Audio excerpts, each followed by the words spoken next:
कालपासून 2 दिवसीय सुरू असणाऱ्या या कार्यशाळेमध्ये विविध प्रकारचं ज्ञान आपण खूप अत्यंत लक्षपूर्वक घेत आहोत. आजच्या या कार्यशाळेमध्ये आजचे जे रिसोर्स पर्सन आहेत त्यांना मी गेल्या 25 वर्षापासून ओळखतो. खरोखर विद्यार्थी आणि शिक्षक यांना सामावून घेणारा ही जी व्यक्ती आहे ही पुणे विद्यापीठामध्ये सर राष्ट्रीय सेवा योजनेचे समन्वयक होते की जणू की राज्य संपर्क अधिकारी त्या काळात ज्या मॅडम होत्या त्यांना खूप दिशा देण्याचं काम सर करायचे असं आम्हाला जाणवायचं. असे डॉक्टर संजय ज्ञानेश्वर चाकणे गेली 35 वर्ष सर अध्यापनाच्या क्षेत्रात आणि प्रशासना क्षेत्रात काम करत आहेत. सावित्रीबाई फुले विद्यापीठाचे समन्वयक असताना सरांनी खूप एक चांगला उपक्रम राबवलेला मला आजही आठवतोय. तो म्हणजे आपली पंढरीची जी वारी आहे, आषाढी वारी असते, दिंडी असते, त्याच्यामधल्या पुणे विद्यापीठातले जवळजवळ स्वयंसेवक विद्यार्थी म्हणून त्यांनी 250 विद्यार्थ्यांना पाठवलेलं होतं आणि जवळजवळ शिवाजी विद्यापीठाचाही संघ त्याच्यामध्ये सहभागी झालेला होता. आपल्याही महाविद्यालयातले 7-8 विद्यार्थी 2003च्या दरम्यान या दिंडीमध्ये सहभागी झाले होते. सरांच्यामुळे शक्य झालं असं मी म्हणतो. असे सर सतत सामाजिक आणि सांस्कृतिक किंवा वेगवेगळ्या क्षेत्रात सक्रिय आहेत. त्यांचे 100 पेक्षा जास्त शोधनिबंध प्रकाशित आहेत. 22 पुस्तकं त्यांची प्रकाशित आहेत. 21 पेटंट सुद्धा त्यांची प्रकाशित झालेली आहेत. सर तसं उत्तम वक्ते आहेत, सूत्रसंचालक आहेत, उत्तम प्रशासक आहेत. सृजनात्मकता काय असते याचं उत्तम उदाहरण सरांच्या नेहमीच्या आम्ही 3-4 वर्षाच्या सहवासामध्ये अनुभवलेली आहे. खरं तर नाविन्याचा शोध घेणं हे सरांचा कायमचा दृष्टिकोन असतो. ध्यास घेऊन ज्यावेळेला माणूस एखादा काम करतो त्यावेळेला निश्चित एका विशिष्ट उद्देशापर्यंत पोहोचतो, उद्दिष्टापर्यंत. हे याचं उत्तम उदाहरण डॉक्टर संजय चाकणे सर आहेत. राष्ट्रीय शैक्षणिक धोरणाची अंमलबजावणी करण्यासाठी चाकणे सर सतत अग्रेसर आहेत. त्यांच्या हाताखाली आतापर्यंत अनेक विद्यार्थ्यांनी पीएचडीचं संशोधन केलेलं आहे. ग्रामीण भागातून शहरी भागात येणं आणि आपला विकास करणं म्हणजे सुरुवातीला इंदापूरच्या महाविद्यालयात 12 वर्ष अध्यापन केल्यानंतर ते या ठिकाणी पुणे विद्यापीठात परिसरात आले. जवळजवळ त्यांच्या म्हणजे राज्यस्तरीय आणि राष्ट्रीय स्तरावर राष्ट्रपतींच्या हस्ते त्यांनाही पारितोषिक मिळालेलं आहे. महाविद्यालय, विद्यापीठ, राज्य आणि राष्ट्रीय स्तरावर अनेक समित्यावर त्यांनी काम केलेलं आहे. म्हणजे शैक्षणिक सामाजिक काम करत असताना आतापर्यंत त्यांनी 32 देशांना भेटी दिलेल्या आहेत. म्हणजे राष्ट्रीय आणि आंतरराष्ट्रीय पातळीवर काम करण्याची संधी एखाद्या ग्रामीण भागातल्या महाविद्यालयात काम करणाऱ्या प्राध्यापकाला मिळू शकते.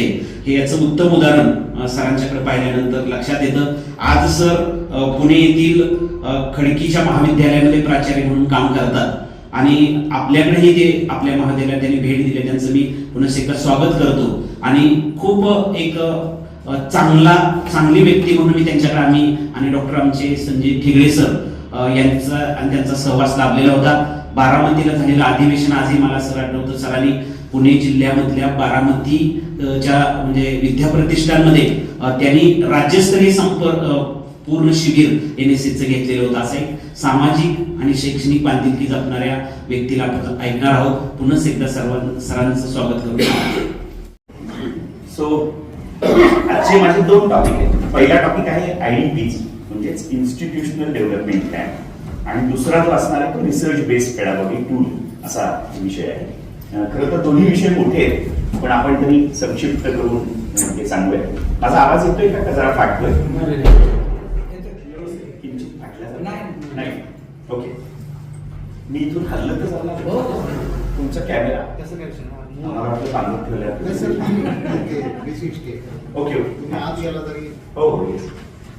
आपण एक छोटा प्रयोग करूया आणि मग आपण सुरुवात करूया. किंवा सगळ्यांना उभं राहण्याची विनंती करतो.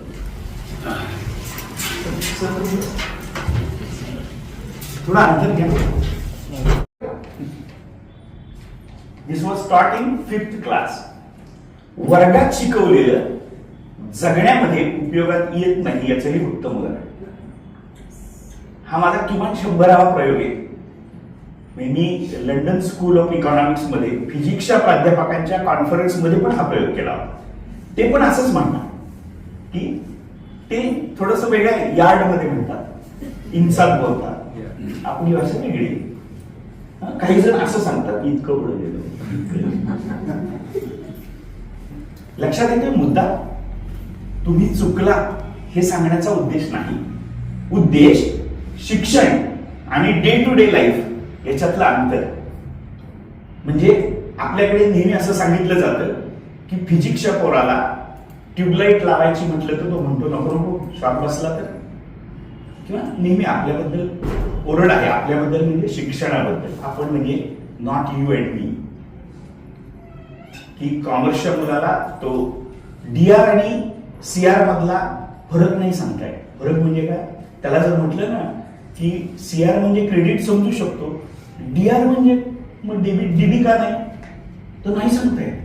मी आम्ही प्राचार्य इंटरव्ह्यू घेण्यामध्ये जरा जास्तच हे असतो ना, प्रश्न विचारायला काही फार अक्कल लागत नाही. असे प्रश्न विचारायला तर नाहीच नाही. आणि मग असं विचारलं, मग एकाला मी विचारलं तू पीएचडी फिजिक्स मधला आहेस, तर इथे तू नॅनो पार्टिकल्स मध्ये केलेलं आहे, सिरॅमिक मधलं पीएचडी आहे, तू ह्या रूम मध्ये मला सिरॅमिकचं काही असलं तर दाखवतो का? तो म्हटला यू डोंट अंडरस्टँड, माझं पीएचडी सिरॅमिक्स मध्ये नॅनो पार्टिकल मध्ये, इथे कसलं आलंय काय? मी सर कोरियाला पीएचडी केलंय. अरे बोरे दादा, तुझा कोरियातल्या पीएचडीचा पलूस मधल्या माझ्या विद्यार्थ्याला काही उपयोग आहे का? तो जर नसेल तर ते जे अंतर आहे ना, ते अंतर कमी करण्यासाठी शिक्षण आणि समाज नावाचं एक मासिक निघतं. ते जेपी नाईकांनी सुरू केलं. जेपी नाईक म्हणजे इंडियन इन्स्टिट्यूट ऑफ एज्युकेशन. नंतर चित्रा नाईकांनी ते चालू ठेवलं. आता IIE Indian Institute of Education मध्ये ते चालतं. ते महिन्याला एकदा निघतं. पण त्यावेळी why JP Naik I am mentioning, because JP Naik हा जगातला एकमेव भारतीय आहे की जो पहिल्या 10 शिक्षण तज्ञांमध्ये आहे. जगातले 10 शिक्षण तज्ञात आपला भारतीय माणूस एकच आहे आणि त्याचं नाव जेपी नाईक आहे, ज्यांना आपण विसरलो. जेपी नाईक खरं तर गारगोटीचे, गारगोटी म्हणजे मौनी विद्यापीठ, म्हणजे जिथे अनेक जण म्हणजे मोठे झालेले. दाभोळकर स्वतः तिथे होते, देवप्रसाद दाभोळकर. मला वाटतं ह्या माणसांना कुठेतरी शिक्षण आणि समाजामधली ती जी दरी आहे ती कळली. दुर्दैवाने ती आता आपल्यापर्यंत अजून नीट समजलेली नाही. आपण ते वर्गातलं शिक्षण हे इतकं कॉम्पॅक्ट करून ठेवलंय की त्याच्या बाहेर शिक्षणच नाही. म्हणजे वर्गाच्या बाहेर जर मुलं पडली तर बघतोच प्रॅक्टिकलला किंवा जे काही म्हणजे नॉट यू जे जे कोण करतात प्रॅक्टिकलला कसा पास होतो बघतोच, का तर तो खेळायला गेलाय म्हणून. पण हा जो बदल आहे, हा बदल आता येऊ घातलाय. आपल्याला जर एनईपी नीट समजून घ्यायचं असेल ना, तर ते जे मल्टी डिसिप्लिनरी किंवा मल्टी अप्रोचेबल आहे ना, ते जोपर्यंत आपण करत नाही तोपर्यंत एनईपी नीट इम्प्लिमेंट नाही होणार. आपण कसं इम्प्लिमेंट करतोय माझ्यापेक्षा तुम्हाला जास्त माहिती. म्हणजे नको सांगा चांगलं करतोय, म्हणजे मला असंच म्हणायचं. म्हणजे आम्हाला आदल्या दिवशी कळालं की अहो ते अमुक ढमुकचे मार्क भरायचे राहिले की, आणि मग आम्ही जागे झालो, अरे हा विषय मार्कांचा काय घेऊन बसला, शिकवायचाच राहिला. हे मी आमच्याकडचं सांगतो.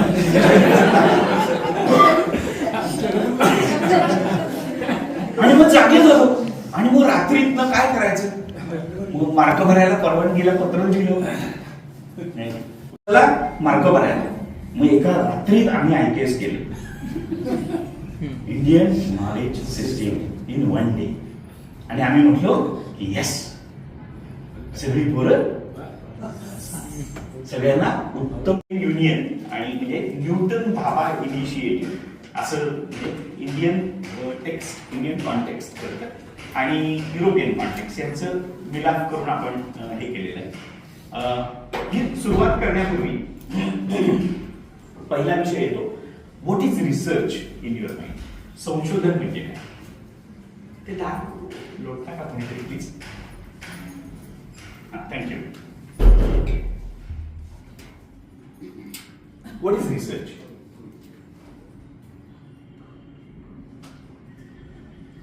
Creative something new. Okay. Invention of new materials. Materials. तुम्ही फिजिक्स असल्यामुळे मटेरियल अज्ञाताचा शोध. आणखी Find which is already exist. Find which is already exist. Okay. Researching. अजून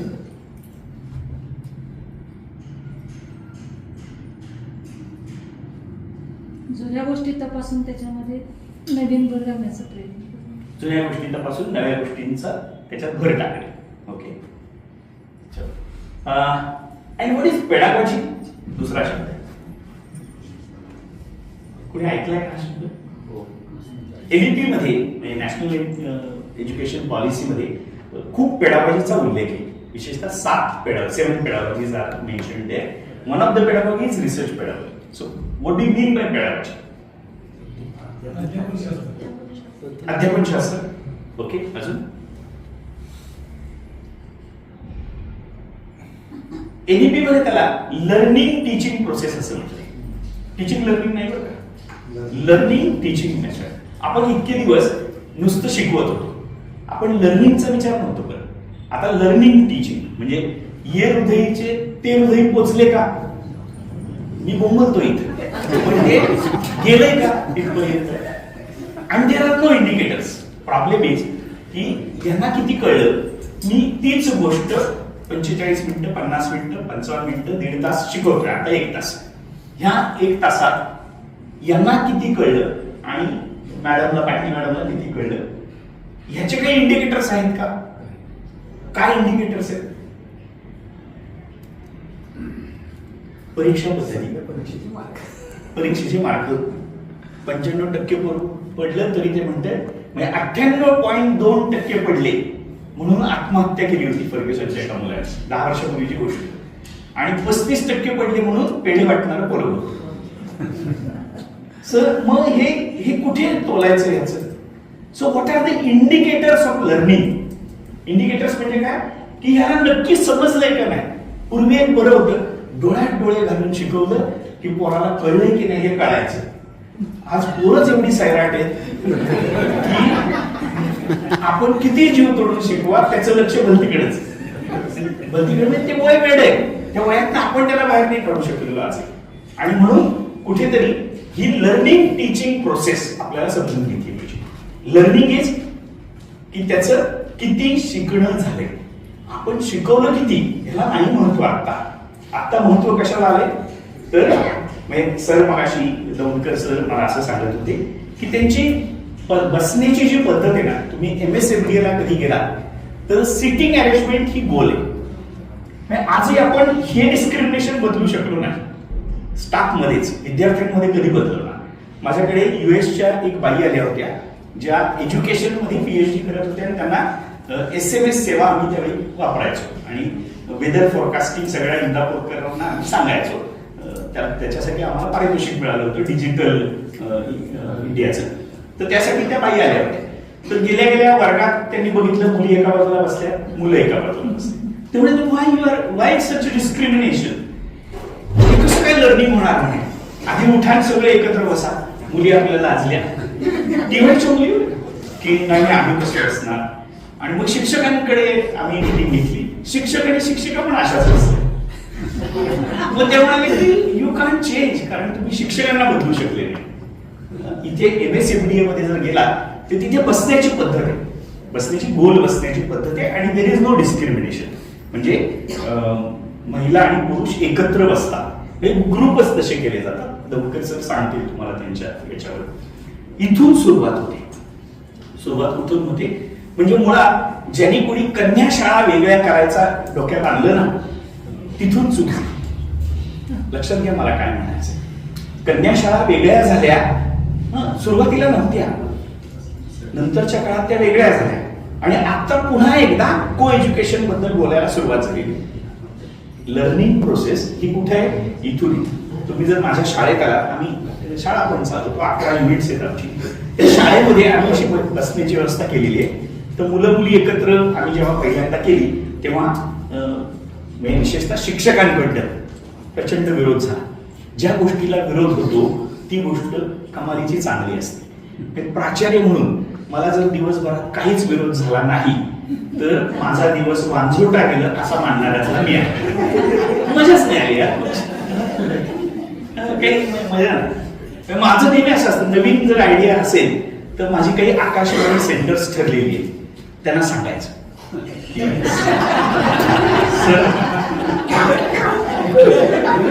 सर आपल्याला असं असं करायचं बरं का.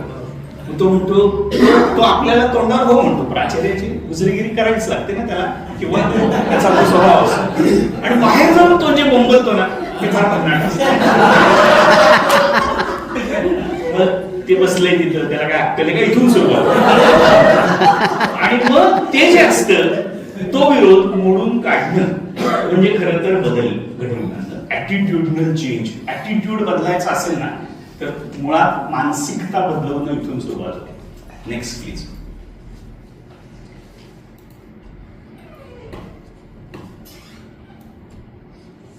नेक्स्ट. हा, काहीतरी गडबड झाली कधी. हे जाऊ द्या, ही पण जाऊ द्या.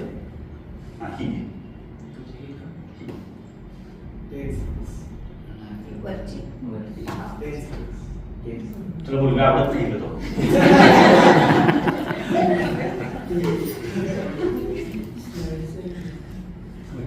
आत्ताची टीचरची जी स्किल्स आहे ती वेगवेगळी आहे.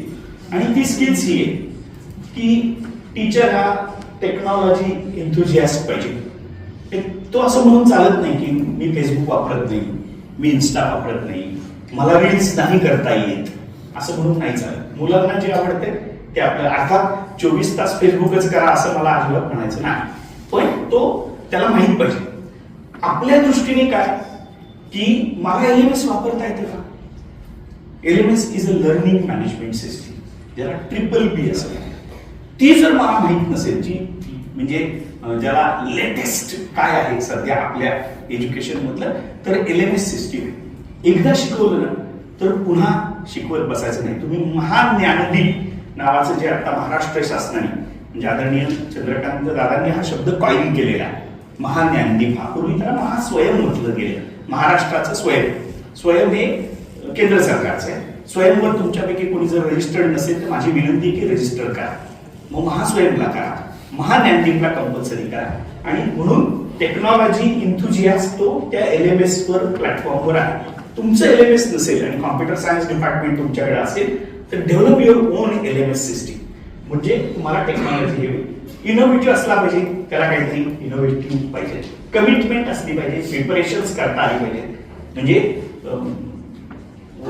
वर्गात जायचं, स्टाफ रूम मध्ये जायचं, दप्तर ठेवायचं, दप्तर नसतंच म्हणजे डबा ठेवायचा आणि वर्गात गेला तर काय प्रिपरेशन. 35 वर्ष शिकवतोय, अरे हो रे दादा, आता बदल झालाय का? मुलांना नाही आवडत तुझं शिकवणं. एका मुलाला विचारलं की मी एवढं जीव तोडून शिकवतो, तुला आवडतं का? हो आवडतं ना म्हणे. मग तू परीक्षेत का बरं दरवेळी नापास होतो? ते म्हणे तुम्ही शिकवताय छान, पण मला हवं तसं नाही ना शिकवत.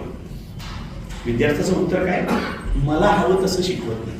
पण ते जोपर्यंत आपण शिकवत नाही त्यांच्या पद्धतीने, मी गेमिंगच्या माध्यमातून शिकवणं सुरू करता येईल का? Yes, it is possible. आणि ते आपल्याला करता आलं पाहिजे. ऑर्गनाइज्ड पाहिजे, टॉलरन्स पाहिजे. आपण खूप चिडण्याचं आपलं प्रमाण खूप वाढलेलं आहे. म्हणजे एकूणच की त्याला उशीर झाला, त्यांनी म्हणजे माझ्याकडे अटेंड हे लिहून असेसमेंट लिहून आणल्यानंतर 1 तास उशीर झाला म्हणून त्याच्या अंगावर फेकून दिलेला माणूस मला माहिती. असेसमेंट त्या पोरांनी किती तास खपून लिहिलंय, त्याला 1 तास उशीर झाला. बरं, मी अजिबात एक्झॅगरेशन करत नाही. त्यांनी त्या पोराच्या अंगावर फेकून दिल्यावर ते पोरगं ढसा कोसळलं होते की मी एवढं जीव तोडून लिहिलंय आणि तुम्ही हे दिलंय, माझ्या अंगावर फेकून देताय. तो माझ्याकडे तक्रार घेऊन आला, मग मी त्या शिक्षकाशी बोलायला लागलो तर त्याचा पारा अजून चढला. So tolerance is must. Story telling पाहिजे, गोष्टीरूप काही गोष्टी सांगता आल्या पाहिजे, पण सगळ्याच गोष्टीरूप नको. एकदा काय झालं हे सांगायची रोजच गरज नाही. किंवा आमचा काळ फार भारी होता, आताचा किती वाईट आहे. आमच्या काळात एलएसएस काय चालायचं, आज फार वाईट. असं नसतं. त्या त्या काळातली लोक त्या त्या ह्याच्यात करतात. मी तर असं मानणार आहे की पोरं आता नवीन ते झाप करून येतात. तुमच्याकडे येतात की नाही अशी येतात ना, आपलं काय दुखतं बरं? म्हणजे तुम्ही अमिताभची ती तसली अशी पॅन्ट वापरली असेल की आम्ही वापरली बेल बॉटम. मग त्यावेळी आधीच्या पिढीने आपल्याला नावं ठेवली, मग आपल्याला ह्या नव्या पिढीला नावं ठेवायचे काय कारण आहे? पण आपण तुला केस कापता येत नाही का? मग आपल्या ऋषी मुनींच्या काळात तर केस पुरुष सुद्धा कापत नव्हते, मग त्यावेळेस काय करायचं? पण आपण विनाकारण नव्या पिढीला नावं ठेवतो, ते ठेवले पाहिजे. त्यामुळे ओपन फॉर क्वेश्चन्स आपण असलं पाहिजे. मुलांनी प्रश्न विचारले तर नसेल माहित तर उद्या सांगतो बाबा तुला. आता रोजच उद्या सांगतो नको आहे नाही, तुला कळत नाही का, अक्कल नाही का, मला विचारतो का, तू कोणाला प्रश्न विचारतो समजतं का, 35 वर्ष काय रोज पडलं का झाले पण तुला नाही ना उत्तर देता येत, बरोबर ना? त्यामुळे ओपन फॉर क्वेश्चन्स पाहिजे, सोशल असला पाहिजे एकदम. नाहीतर काही जण इकडं तिकडं सुद्धा बघत नाही. माझं काम, माझी बायको, माझी 2 पोरं, आई बाबा सुद्धा सांभाळत नाही, असल्या टीचरचा उपयोग नसतो आणि तो ठीक असला पाहिजे. So what is the role of teacher? इथं मी तयार करताना हे सायन्ससाठी केलं होतं म्हणून सायन्स लिहिलंय, पण आता ओव्हरऑल तो त्याला रिसर्च डेव्हलप करता आला पाहिजे. त्याच्याकडे इम्पार्टिंग डोमेन नॉलेज पाहिजे, बेसिक्स माहीतच पाहिजे. म्हणजे मी फिजिक्स आहे ना, मला रात्री झोपेतनं उठवलं आणि सांगितलं की क्वांटम मेकॅनिक्स सुरू कर बेटे, तर मी असं नाही म्हणायला पाहिजे क्वांटम मेकॅनिक्स 10 वर्षापूर्वी शिकवत होतो, आता आठवत नाही काहीच. असं म्हटलं तर तुला डोमेन नॉलेजच नाही. क्वांटमचं बेसिक तुला जर माहित नसेल किंवा कुठले आमचे अनंत विषय त्यातलं जर बेसिक मी शिकलो की नाही, मी मास्टर झालो की नाही, मी PhD झालो की नाही, तर मला डोमेन नॉलेज पाहिजेच पाहिजे. इम्पार्ट्स हँड्स ऑन स्किल्स त्या मुलांना, मला स्किल्स हे काहीतरी PDF चांगली झाली नाही का, काहीतरी प्रॉब्लेम. ओके. आणि रिसर्च डेव्हलप करता आला पाहिजे. नेक्स्ट.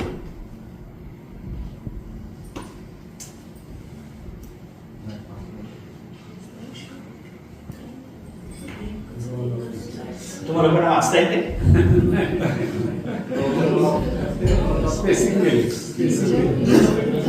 पेस